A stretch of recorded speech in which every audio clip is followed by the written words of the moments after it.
Hello guys, welcome back to NFT Inspo. For today's video, we are going to show you how to fix Xiaomi Redmi buds for Lite not connecting. So if you're interested, let's get started.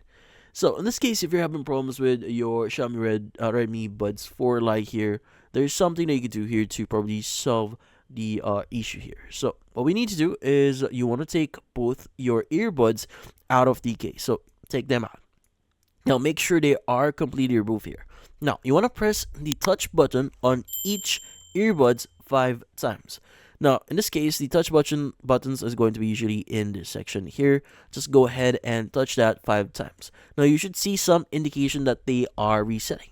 Now put the earbuds back into the charging case, then this finalizes the reset process.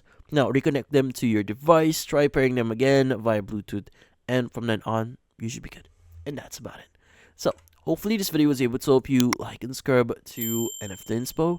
Thank you for watching.